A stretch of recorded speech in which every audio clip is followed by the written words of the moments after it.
Have a funky, funky Christmas. We're talking New Kids on the Block. Hit it.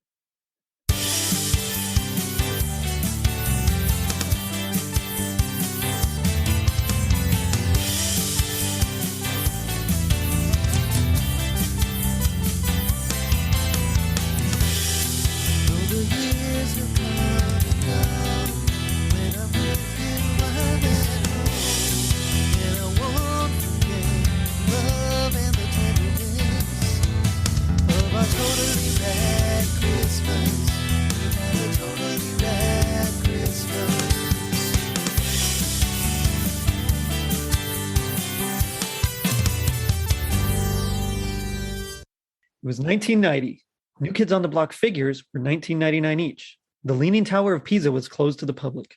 The Saturn range of cars was launched by GM, and the New Kids on the Block starred in their own Christmas cartoon. I'm your host, Jerry D, with another episode of Totally Rad Christmas, the podcast that talks all things Christmas in the 80s. Toys, movies, specials, music, and fads. If it was gnarly during Christmas in the 80s, we got it covered. Now, joining me is a Totally Rad Christmas all-star. From the Planning for Christmas podcast, it's Kim Cooper. Kim, how's it going? It's going great, Jerry. I'm so excited to talk more New Kids on the Block. I know, it's part 2, guys. So, of course, we heard your history with New Kids before, but before we even get into that, I want to say you have a new podcast, Planning for Christmas. Why don't you tell us a little bit about it? And I'll give you time, of course, at the end to talk more about it, but I'm excited. It's cool. I'm glad you did it. Yeah, it's been fun so far. There's been 2 episodes out. I started in July, so there's a June, right? June and July. June, yeah. I can't believe it's already August. So I know. I don't know, whatever date it is. But yeah, there's 2 podcasts. And it's just been really fun just getting to share my love of planning, and hopefully it'll help people get their Christmases ready.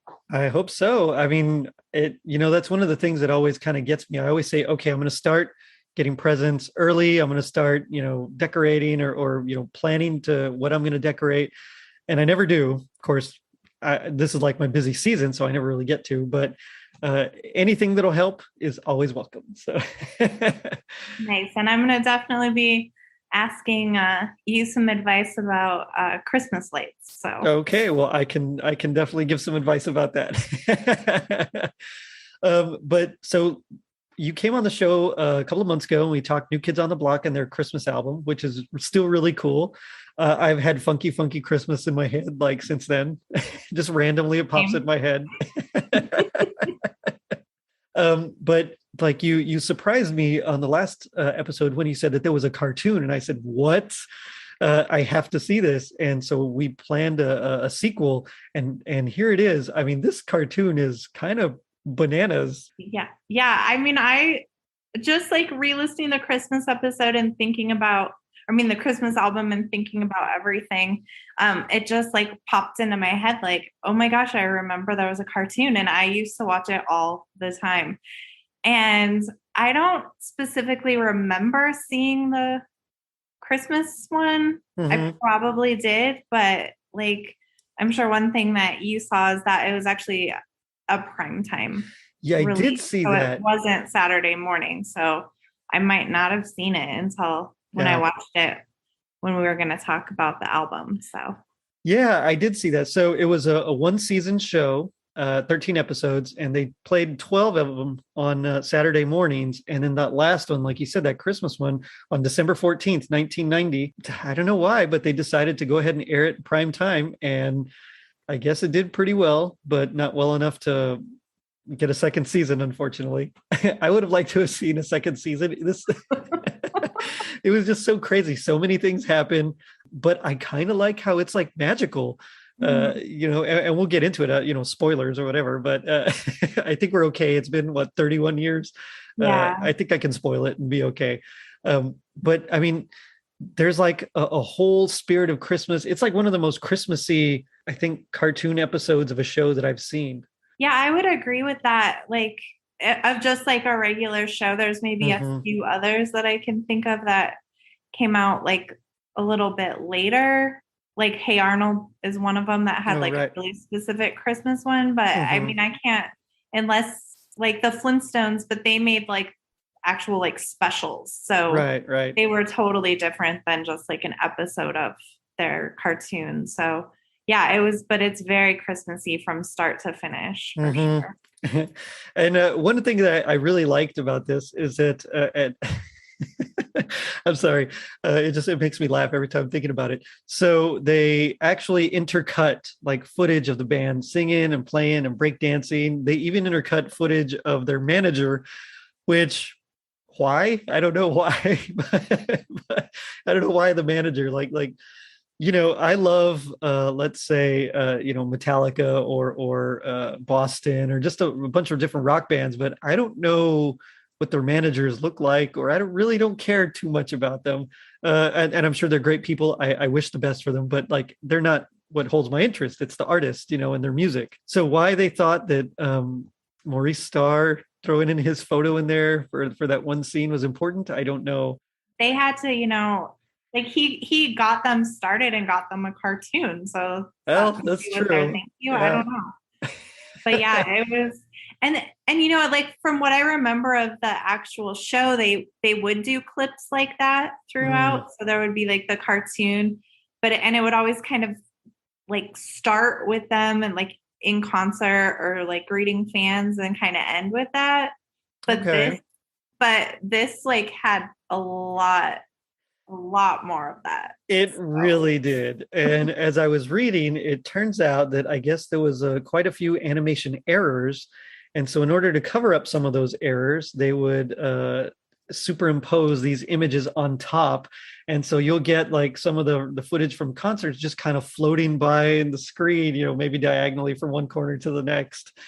And that makes sense because like when you see that, it seemed like in such random places that they would put it. So and I didn't even like realize that it was cover up, and I really want to know what they messed up. Like I caught one of them that I shared with you, but yeah, they just like there was so many, like how many mistakes did they really make? Because it seemed like I would say like it was 50-50, like animation, like the actual like time of the cartoon part, and then like however many clips they put in.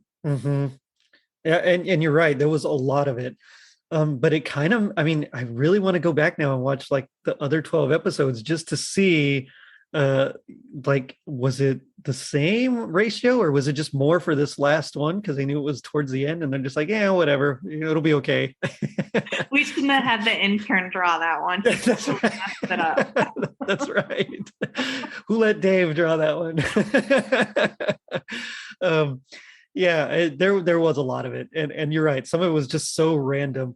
But and we'll get into the plot in just a little bit. But I kind of wanted to go over some of the cast because the cast is actually, they're not like huge names, but a lot of them are kind of big deals, at least for the time. So like as Donnie, starring as Donnie was David Coburn, who most people will know as the voice of Captain Planet, which was another one that I really liked around this time. Your powers combined. Did they have a Christmas episode? I don't know, but I kind of hope so. We're gonna have to find that out. Oh man. And then they had Brian Stokes Mitchell. He was oh gosh, where is it? From Trapper John. I knew him from Trapper John.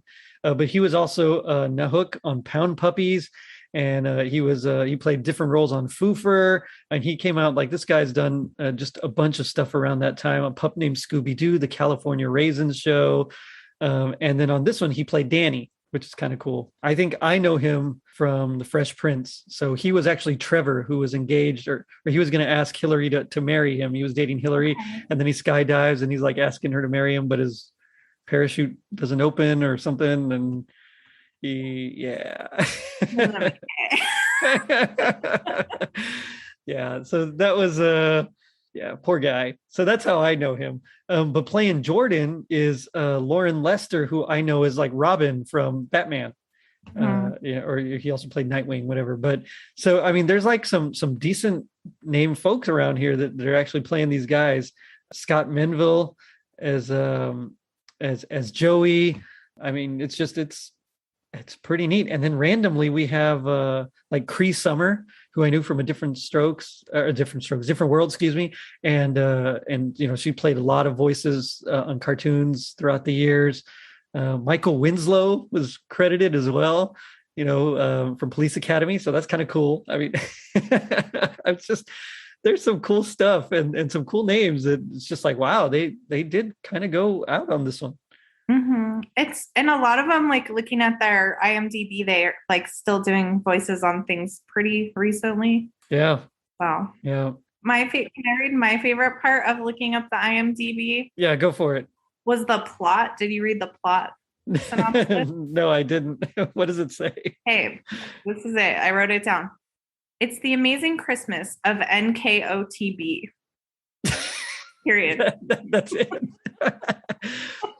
You know what? That's a good tight plot. That's some good nutshelling there. Yeah, there's not like a lot of trivia or anything at all on this one. So I was kind of doing some deep Googling, and I got what I could, but mostly I think we'll just kind of talk about the special and see what we can do. Now you're probably right. That might be why you didn't actually why you don't remember seeing it, because it was prime time. I know a lot of times I didn't watch every special that came out. You know, you had to have a TV guide back then, and you'd try to catch like the favorites like Rudolph and Frosty, but sometimes you'd miss some of the newer ones. Yeah. So yeah, I definitely didn't even know this one was a thing, but it's cool.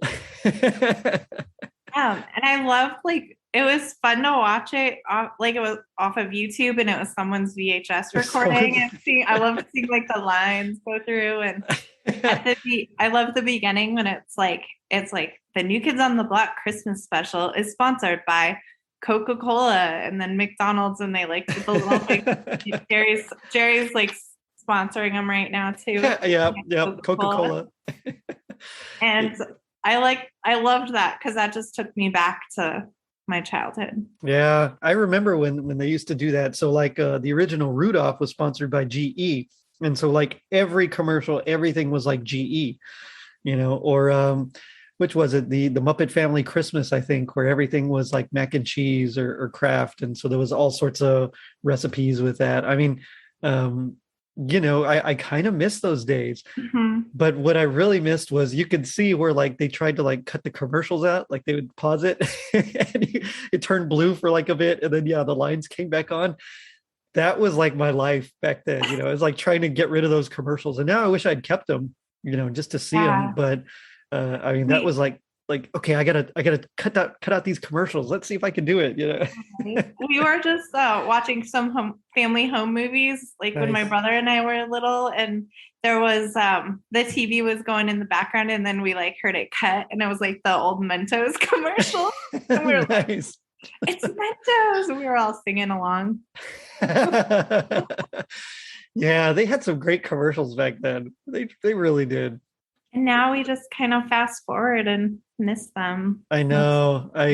I'm so bad. Like I'll just wait till something's streaming so that you know, I don't have to watch it at all. It's like, no, next.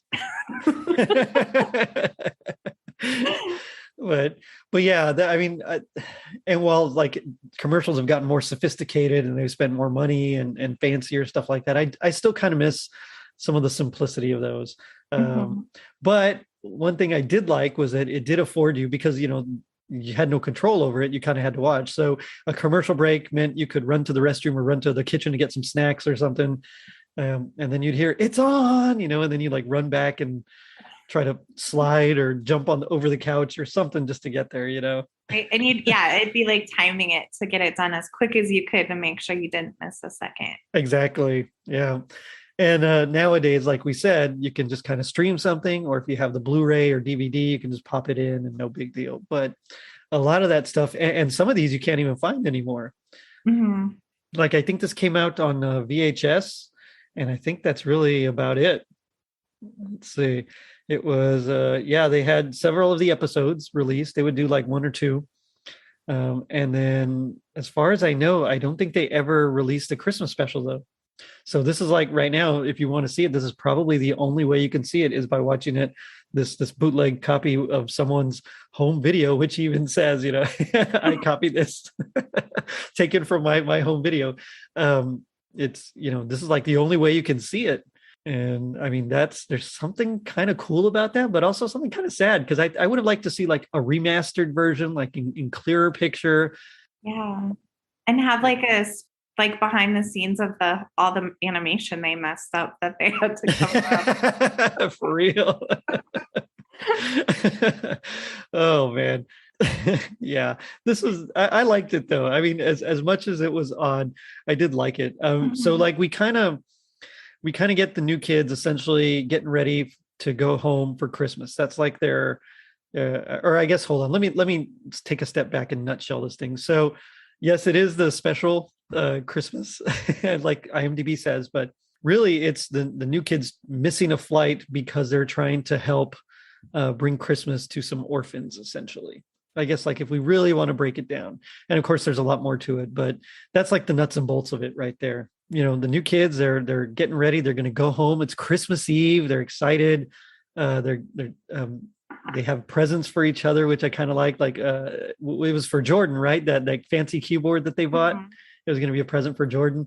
Yeah. And so I thought it was kind of cool because it's kind of showing them like just normal, they're normal people, even though they're famous, And they kind of all talk about how excited they are to go home. To go see their families, yeah. For Christmas, be with their families because that's a special time for them. And it's kind of like everyone except Donnie, he's kind of, I don't know, has the Christmas blues kind of. Yeah. Do they ever say why he has the Christmas blues? That's probably part of the animation that they.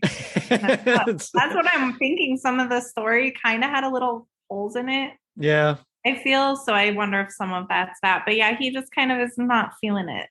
And that's kind of all we know. Which is a pretty common trope, not in just Christmas stuff, but in Christmas cartoons. So the G.I. Joe one does that too.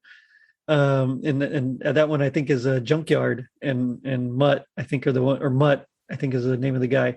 And he's just like, I don't know what it is about Christmas time. I never really get into it. And I got that same vibe from Donnie. But I do like how when it opened up, I skipped over this part. I shouldn't have skipped over, but I do like how they have pictures of them as kids and different things. And Donnie's like kind of, talking to the camera and talking about Christmas. And I mean, it's just, so that was like a cool little way to intro it. Yeah. But then, yeah, they're getting ready. They're so excited, especially Joey. Joey's very excited. And that's a plot point that comes back later on. Oh, and they're in New York City is where their concert, right? They're in New York, yeah. Yeah, so they're in New York getting ready to go home to Boston. And it kind of opens up with like a shooting star, some kind of almost like magic thing that's flying over New York and like turning on the Christmas lights in like the Chrysler Building or different buildings. And I think they even go to like Rockefeller Center or something like that, right? Yeah, I know. I've only been to New York once, so hopefully I'm getting the. Well, that's one more time than I've been. So those New York, I don't want those New Yorkers. I know. Yeah. Sorry, Anthony. Sorry, Chris and Chris. No, I like Chris and Chris because they were voted like the best New Yorkers. Like I really don't want them to be better. Sorry, Anthony. It was part of a bit. We played it up for a bit. But yeah, you're right. It's like this magical. I don't know. I mean, we know what it is later on, but I don't want to reveal it yet. It makes like all twinkly sounds, but it's kind of like part in there. Yeah, like just flying around and then flies to where the new kids are.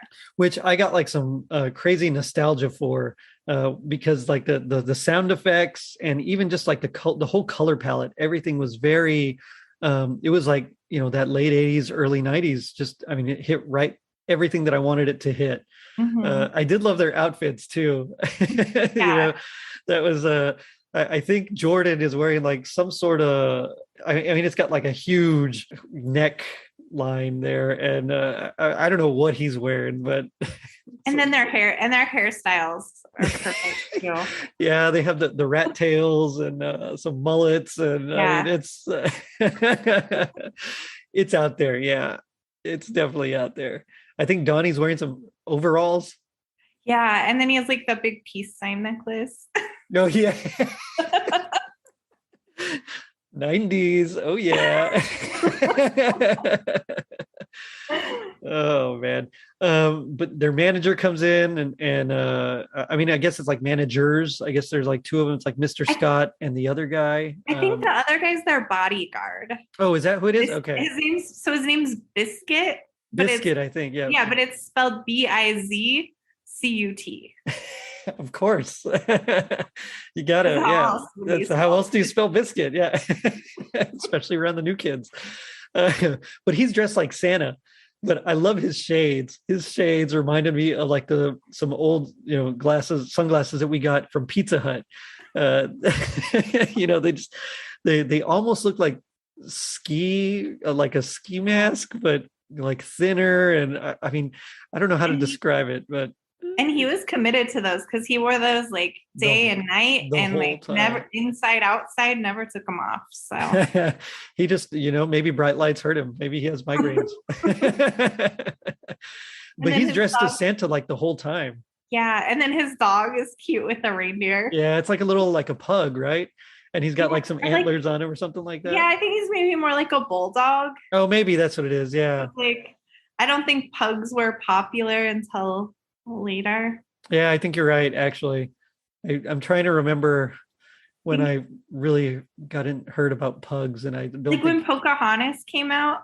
The dog was a pug, but and then it was kind of like, I don't know, more of like a craze like 5 or so years ago.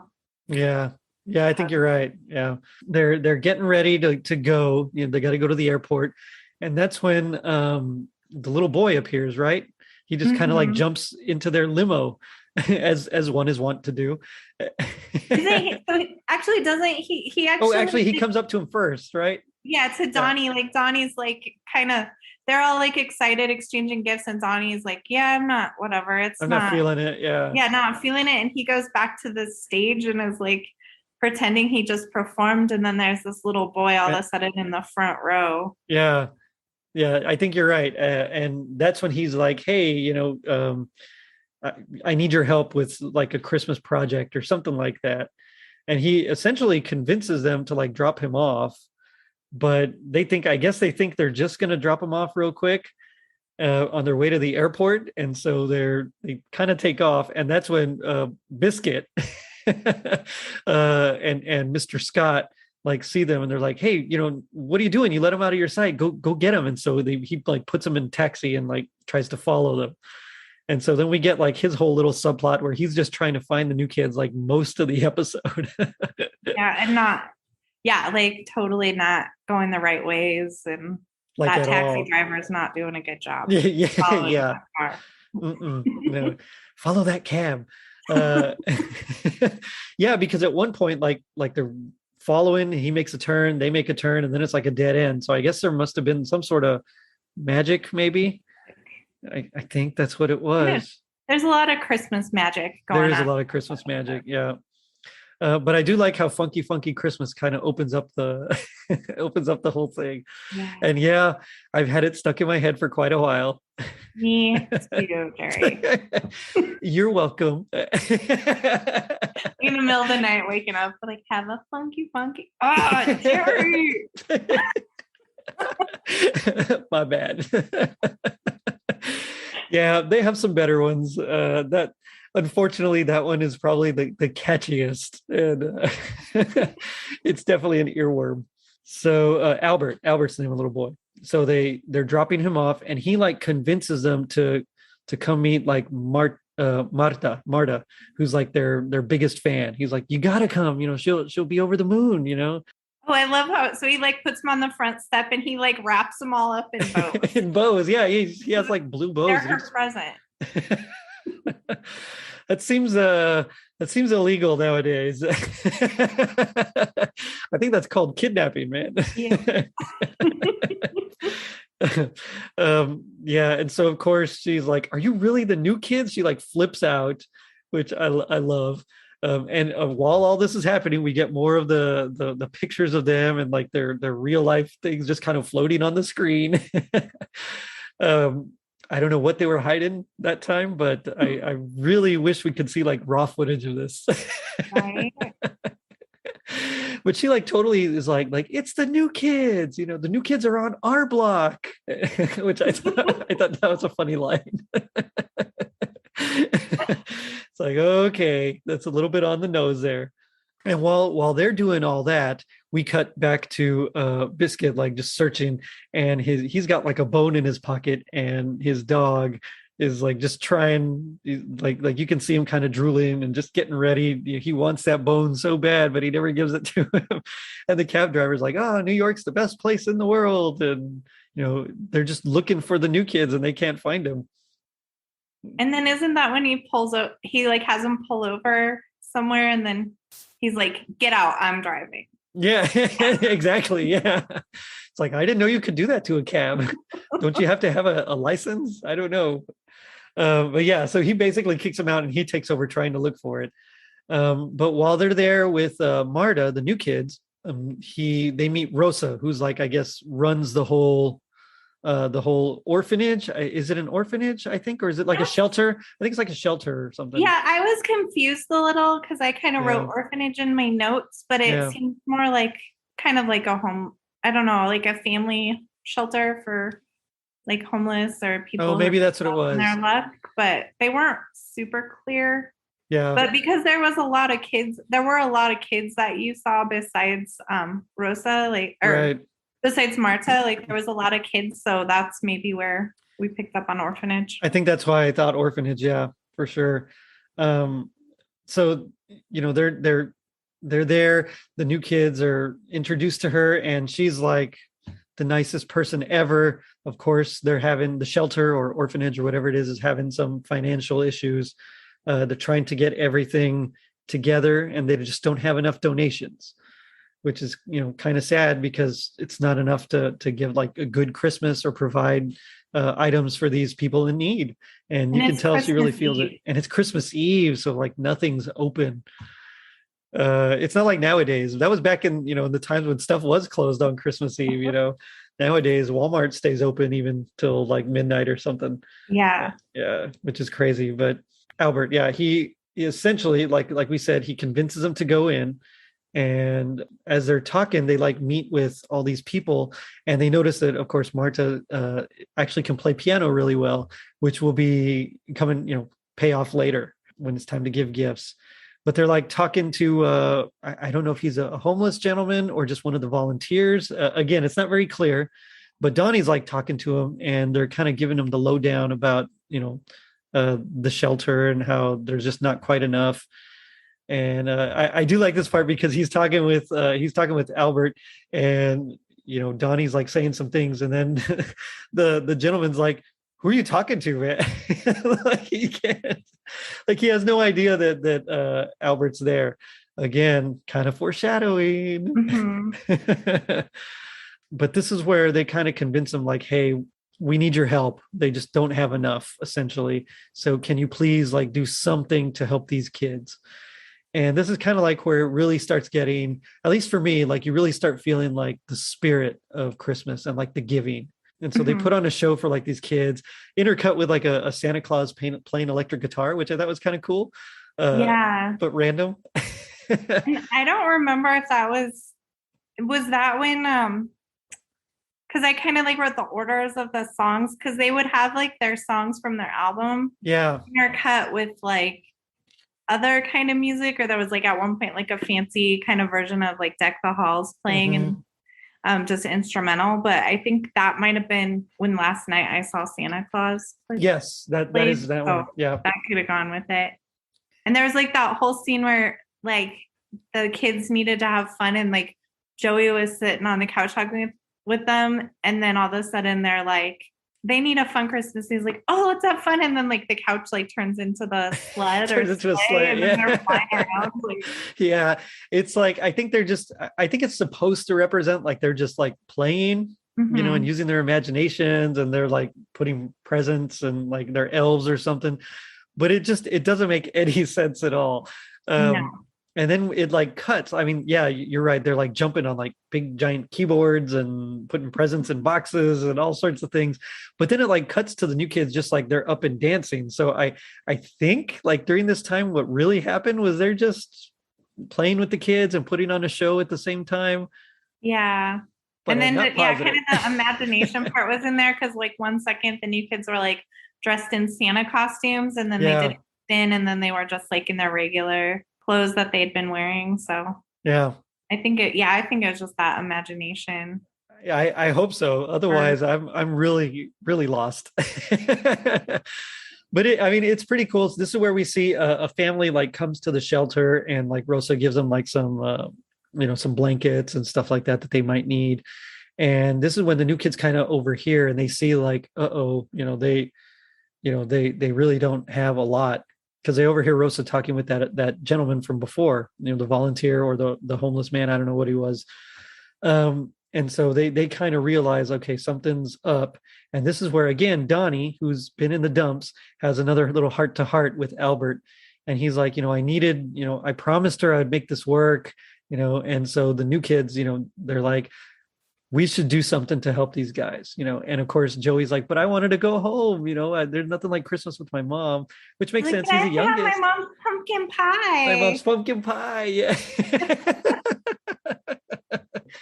By the way, this whole time, their manager is like been at the airport trying to like get them their flight, and like, trying to hold the plane and be like, no, no, no, wait, they'll be here. And finally, like, he can't, so he has to like try to change their tickets. And so that's like another whole little subplot that's going on all this time. And and then they call him again after they decide to help him, because he finally gets them like tickets for the later flight, and then The they later call flight, yeah. and they're like, hey, we're gonna stay and help these guys, and so get us a later flight. And so then he has to change it again. Again, yeah. And then the lady at the ticket counter is like, maybe it would be easier if you just flew Christmas here. Yeah, what a sassy lady. Yeah. But you know what? I get it. It's Christmas Eve. She probably wants to go home too. She's dealing with this dude. I mean, he's a nightmare. I don't know. But I mean, I get it. But still, that was kind of a sassy thing to say. But this is when the new kids decide. So they're like, okay, we're going to get everything they need. So we'll go shopping. And as they're like walking down the block looking for shops, like everything is closing. Although I did like that one moment where, was it John? No, Jonathan? I think it was Joey. Joey? Maybe you're right. And he like sees the cute girl dressed like an elf in one of the stores, and they kind of have like a little flirty thing, and then the store manager comes in and just kind of like pulls the shade down, closed. I was like, oh man, poor Joey can't catch a break. Can't get pumpkin pie or the girl. Yeah, at least one or the other. Come on. Poor guy. But I mean, they're like, the whole time they're like trying to get stuff, and things are just closing. And I think they even say like the whole block just closed for Christmas. And Albert says something like, we're running out of Christmas Eve, which, it's like, uh-oh, so this is when they realize, hey, New Kids fans are like the best fans. So let's put on like a huge block party and get them to bring some stuff. Maybe they'll donate some stuff. And they get this idea because there's like some carolers. It's like two girls and a boy. They're just, I guess, teenagers, and they see the New Kids and they run over. And because of that, somehow they're like, hey, New Kids fans, they'll help us out. Which, you know what? They probably would have. Right. I think they really would have. You would have helped them out, right? I would have. Yeah, there you go. So they decide, they go back to the shelter. They have Marta call like all her friends, tell them like where the New Kids are. And I like this part because throughout some of these floaty live action-y things, while they're very Christmas oriented, in this particular scene, that one had the candy canes like all around. It was like a border of just candy canes. That was really cool. Mm-hmm. And I thought that would be like a great Christmas card. That was like my thought, and now I kind of want to do that. Like, kind of want like a candy cane Christmas card. I better get one if you do that. All right, I promise. Yeah, if we do it, I promise you'll get one. Yeah, New Kids inspired. Yep, New Kids inspired card. It'll be me like posing as all the new kids. Yes, we need that. Oh my goodness.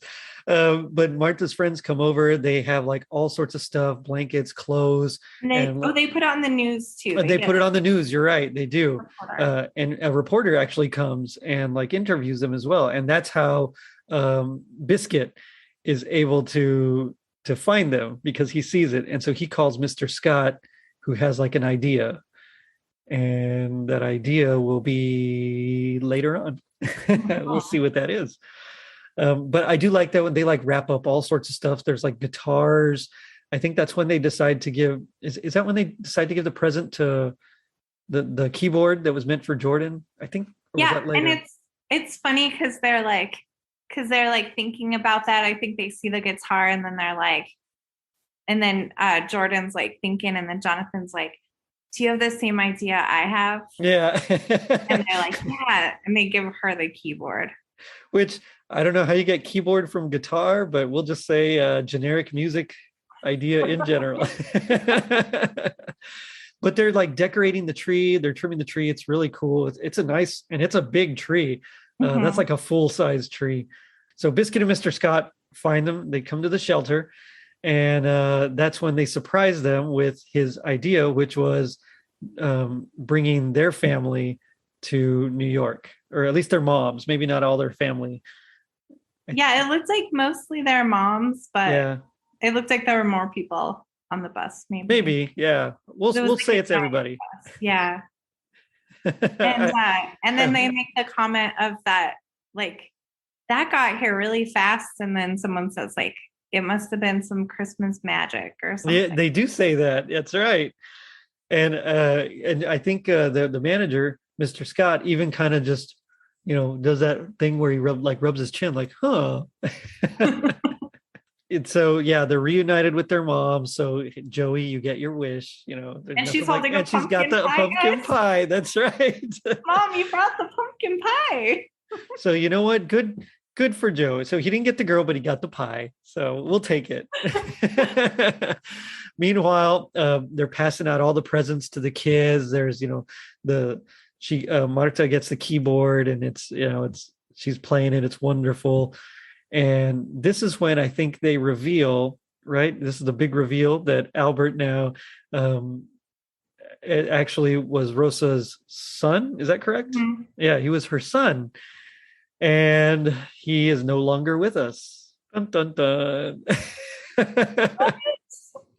Oh my gosh. I know, right? Yeah, so Rosa is sitting at the table and is looking at the picture of him. Yeah. And Donnie like walks in and says something like, "Oh, he's a real special kid." And she's kind of like, "Yeah, my Albert, he was really special." And Donnie's like, "Was?" And she's like, "Yeah, he's no longer with us." And then Donnie runs outside. And he talks to him. He finds him there. Yeah, talks to Albert. Yeah. And he's like, what's up, man? Like, what do you mean you're not? She said was, what's going on? Oh man. And he gets into the taxi, and then like the taxi just like flies away, Back to the Future style. And they're just like, whoa, what's going on? Okay, so with the whole thing was kind of weird and crazy. Yeah. But that part was the weirdest part.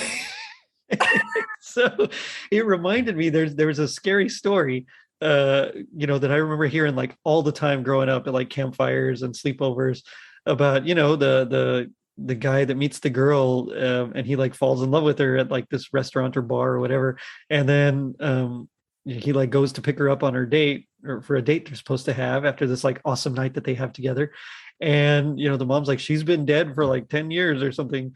And so I got like that same vibe from this. I was like, whoa, they totally ripped that off. Yeah, so like when you see that, and when you see the taxi cab guy, you kind of realize that's why Biscuit couldn't find the new kids, because he was kind of in cahoots with Albert. Yeah. And, like, was driving him all over the place where they weren't. On purpose, yeah. So it's like. But it was so weird. It was weird. Yeah. It just didn't fit, because they didn't even like talk about it or show it. I don't know. I feel like maybe that's something that got like a last minute change. But then that's when we cut to the concert, and I think they're singing this one's for the children, right? Is that? Yeah. Well, and when do they show like the table, and they have all the food? I think might be before. Yeah, I think that was a And little while ago. Yeah, it was like right yeah, and after then their parents come out. yeah, and then there's like the menorah. Did you I catch did that see the on the menorah. table? Yeah, I did notice that. I don't know if one of them's Jewish. I guess maybe. I don't know if the new and I don't know if the new kids are, but like I don't know. I think they are kind of showing diversity and Could be, which is still really cool. I mean, you still didn't get a lot of that at this time. But then we get to we get the concert with them in their like sequined sparkly oh my gosh, jackets. those like those were amazing. So Todd Killian and has been talking. He wants to have like a Halloween party for like all the Christmas podcast hosts. And nothing's been announced yet. So you haven't missed out. But he like wants to do that, and so you have to come in costume. I kind of want to come as one of the new kids with The sparkly with the sparkly jacket. Seeing that, I was like, that would be awesome. I like it. But yeah, they did. We'll see how much it costs, and then maybe I won't. But we'll start looking at thrift stores. That's right. Yeah, there's got to be one somewhere. We have a bunch around here. But yeah, and so that's kind of how it ends with their concert. More of the things floating around, and this one's for the children, which was, as we mentioned last time, that was like their big hit essentially to really push for was it muscular dystrophy? I think or cerebral palsy, maybe. Yeah, I think cerebral palsy. And then I love that. Well, when we forgot to mention at the beginning, it opens as like a Christmas card, and then the end closes. And the end closes it, yeah. And it says like peace on earth, and then all their signatures pop up, and then the card closes.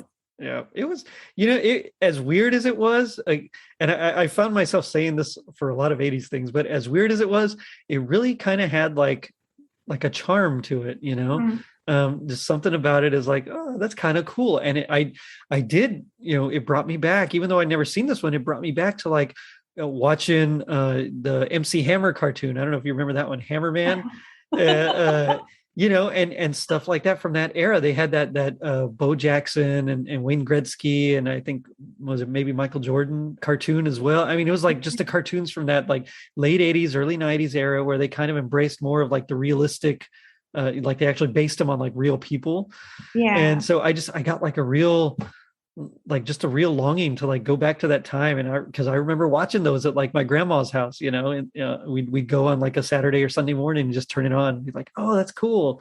So there was something about this that it kind of had that same animation style, but it was fun, and it was a lot of fun. Yeah, I really enjoyed it. Yeah, its only downfall is you get funky Christmas in your head. That's the biggest drawback.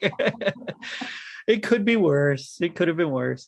So I think all the songs that were played through the special was The Right Stuff, right? I think they did I'll Be Missing You.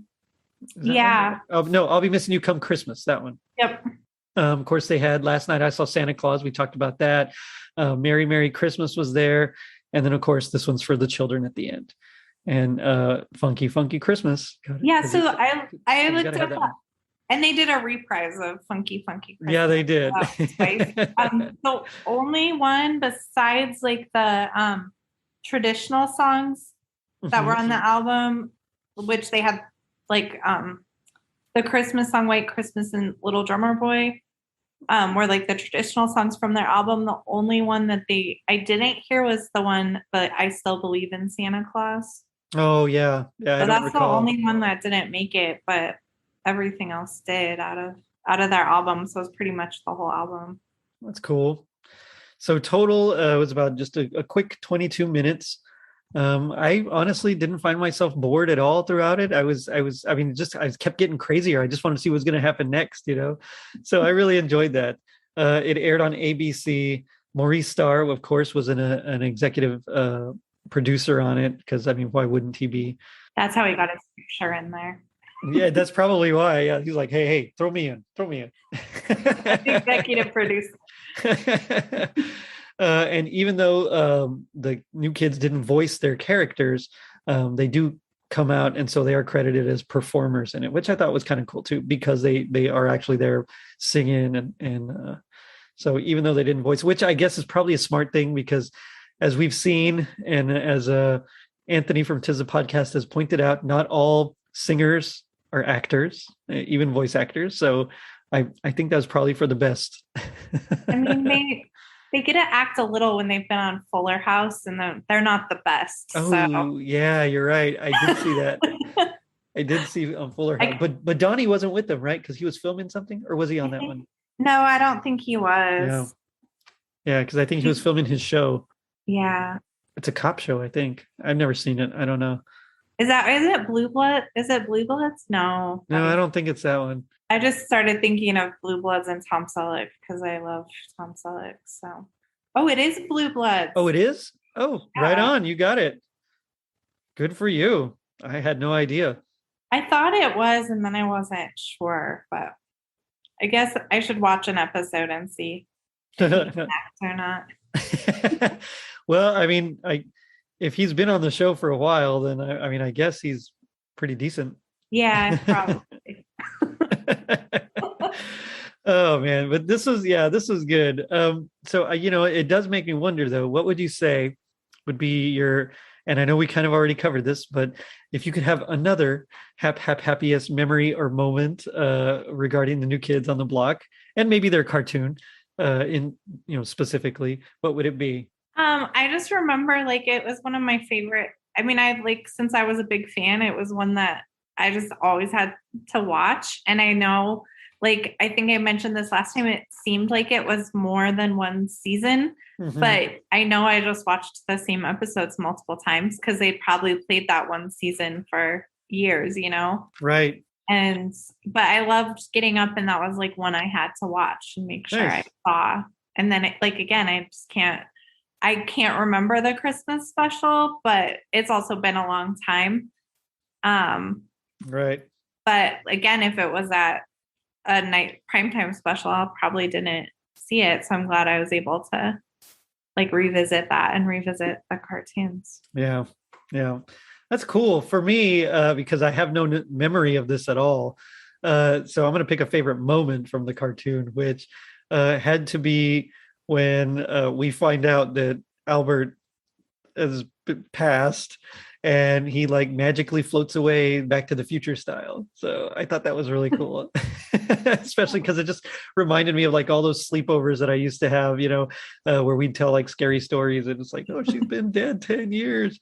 So, and I remember watching, because I watched the cartoon before we did our other episode. Oh, right. The Christmas special, because it kind of popped up when I was looking up stuff. And I remember I was like, oh, he was a ghost? I didn't catch that until the end. So it was a surprise. And yeah, I liked it. Yeah. Yeah. It was cool. It's a good one. But it does, bring me to my favorite part of the show, which is a little something I like to call Gag Me with the Spoon. So this is where we do our best impression of our least favorite part of the episode.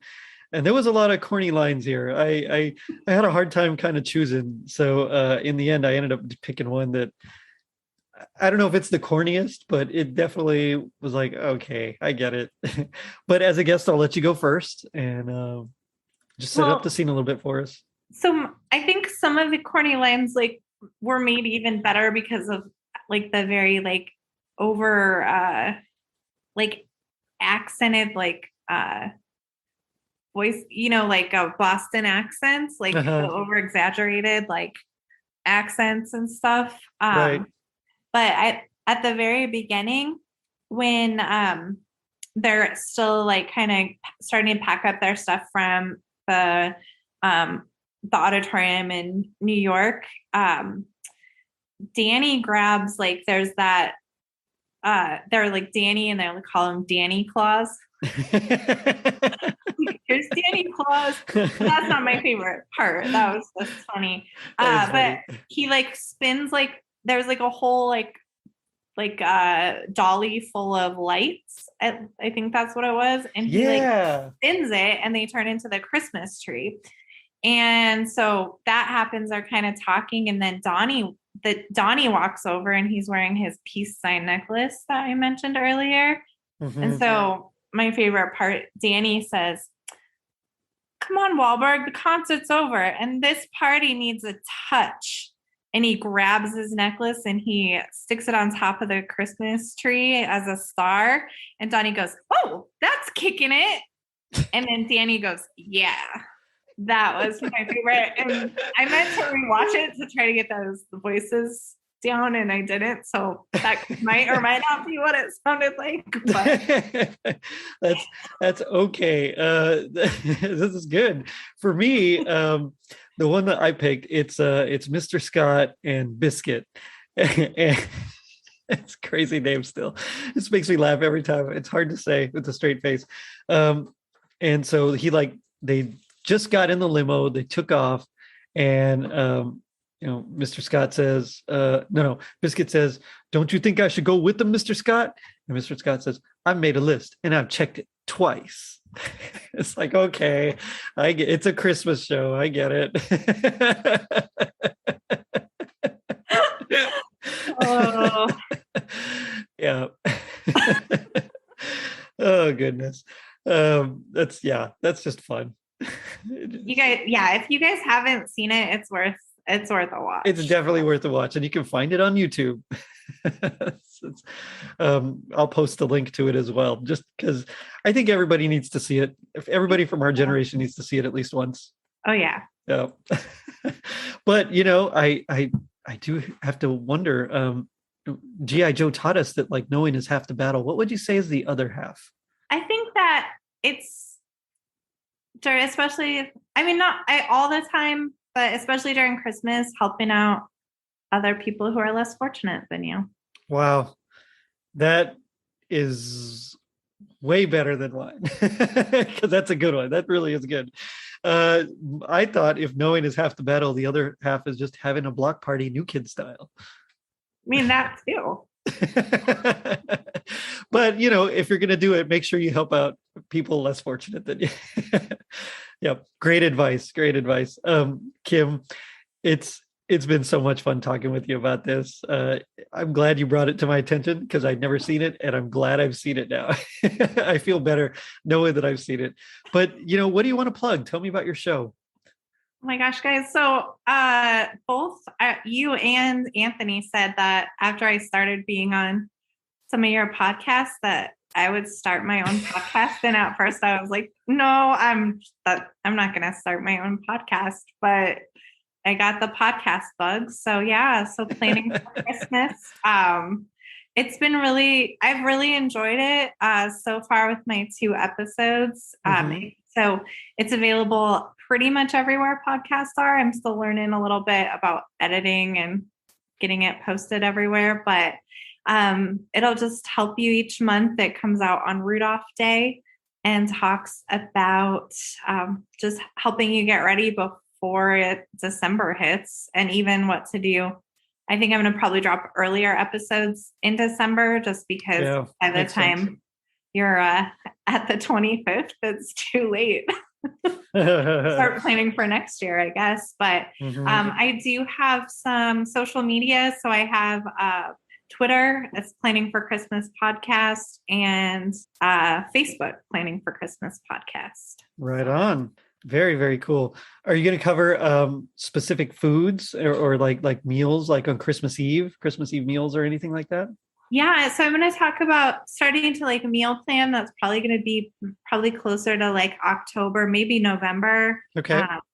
And talk about just some recipes. And I'm hoping to do some of those posts also on social media. Nice. And some recipe links. So that way you kind of get those things thought of ahead of time, because that's sometimes a big part of it. Like, are you going to have your husband on?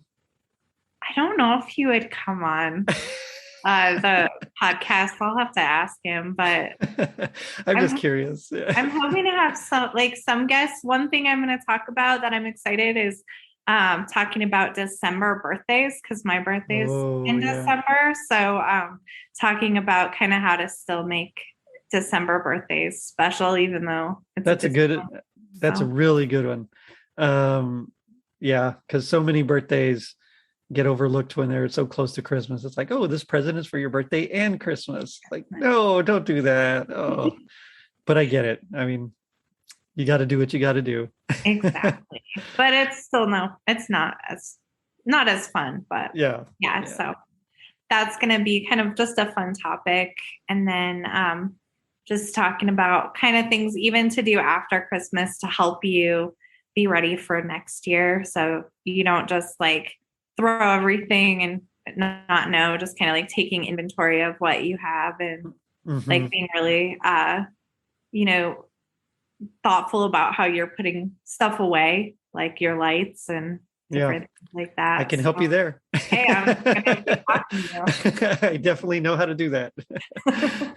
Well, that's cool. It sounds great. I can't wait to hear more episodes. I have to record my one for this month pretty soon. So oh yeah. It'll be Rudolph Day before we know it. I know. I got so burned out editing the Ratties that I was like, I haven't dropped an episode in like 2 weeks. And so it's like, okay, I guess I better do one. So I'm dropping like 3 this upcoming week. That was an amazing episode. I had so much fun listening. Oh, well, I'm glad you liked it. So. Thank you. Yeah, it was fun. It was a lot of fun. I think for next year, because I'm already planning next year's, and so hopefully it won't be as much work. But I think for next year, I'm going to have the hosts, but then also other presenters as well. Like just go bigger. So we'll see. Ooh, yeah, I like it. Yep, some new categories as well. But again, Kim, thank you so much for coming on. It was a lot of fun. Well, thank you for having me, and I can't wait to be on again. Oh yeah, let's talk strawberry shortcake soon. Strawberry shortcake. And maybe pound puppies. I love both. Awesome. That's awesome. And on that note, I'm going to end it by saying, so for the sake of the children, show them love's the only way to go by checking us out on our social media pages, Facebook, Twitter, and Instagram. And if you're feeling the peace and love and harmony the new kids bring, especially at a shelter, leave us a review on iTunes. Not only does it help us reach more people, but you also get a free sticker. Now, don't forget to vote. Later, dudes.